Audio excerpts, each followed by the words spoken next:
nous nous sommes rendus sur l'exploitation de Großwalmstorf, sur la côte baltique du Mecklembourg-Poméranie occidentale en Allemagne, pour assister à la comparaison entre la toute nouvelle John Deere X9 1100 et une T670i.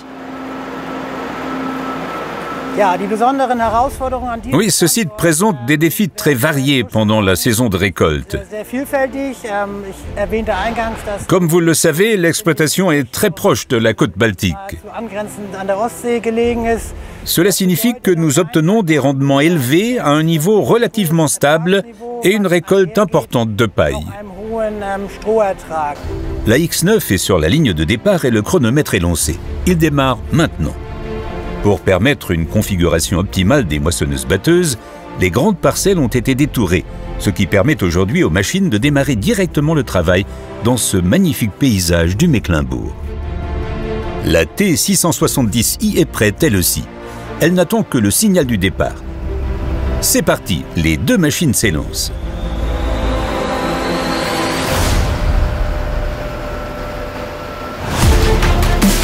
Les conditions météorologiques sont absolument idéales.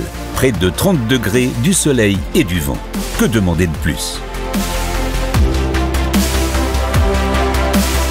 Bien sûr, la logistique de transport de la récolte est elle aussi parfaitement organisée.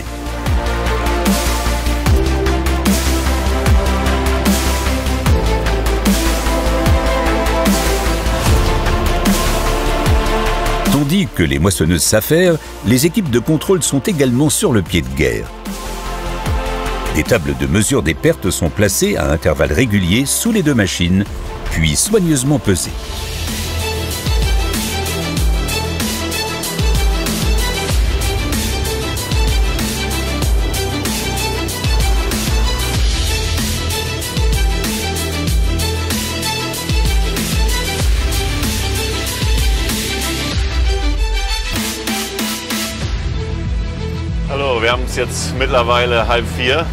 Bonjour, il est maintenant 15h30, j'ai le plaisir de conduire la moissonneuse-batteuse X9 1100 sous ce soleil magnifique.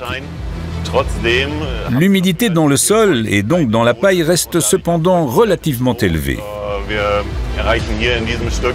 Sur cette parcelle, le rendement est de 9 à 10,5 tonnes par hectare et on récolte en général entre 95 et 105 tonnes par heure, 110 maximum.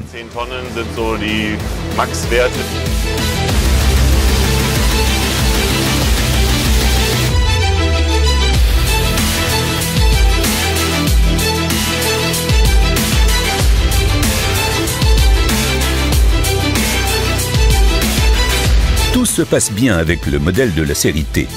Cette machine à 6 secoueurs atteint un débit qui dépasse occasionnellement les 60 tonnes de grains par heure en fin d'après-midi, dans la parcelle à 10 tonnes.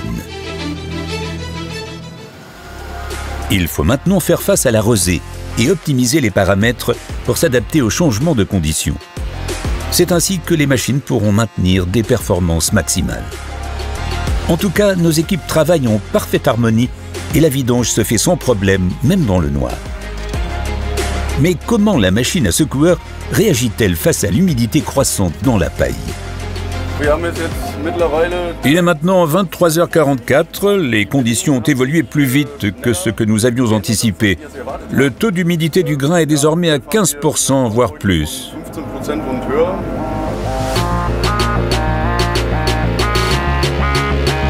En raison d'un taux d'humidité de la paille supérieur à 30%, la journée de récolte s'arrête juste avant minuit pour la T670i.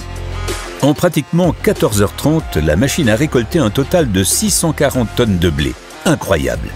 Mais la X9 est toujours à l'œuvre. Il est presque 1h30 du matin. Nous en sommes à la 17e heure de récolte et nous avons déjà couvert 106 hectares. À ce stade, la X9 a récolté près de 110 hectares pour une moisson phénoménale de 1000 tonnes de blé. Et elle continue à travailler toute la nuit jusqu'à l'aube.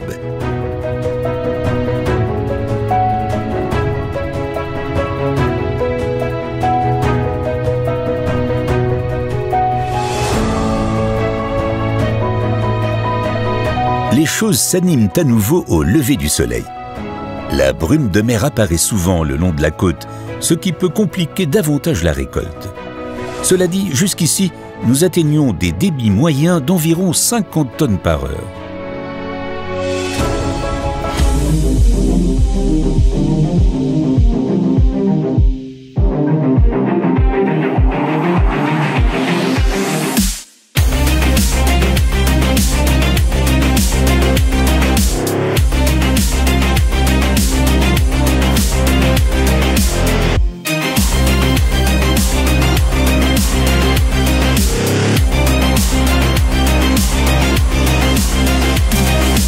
Comme prévu, le brouillard est là. Mais la X9 poursuit sans relâche la récolte.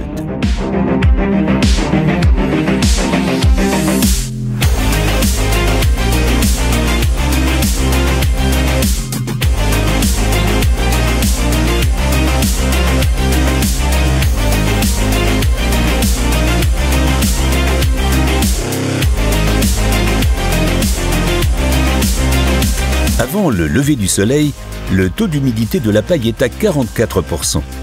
La poussière fait son retour sur la dernière longueur peu après 9 heures. Toute l'équipe peut être fière. Nous avons travaillé sans interruption pendant 24 heures. Aussi incroyable que cela puisse paraître, la moissonneuse-batteuse a récolté 1338 tonnes de blé sur plus de 140 hectares.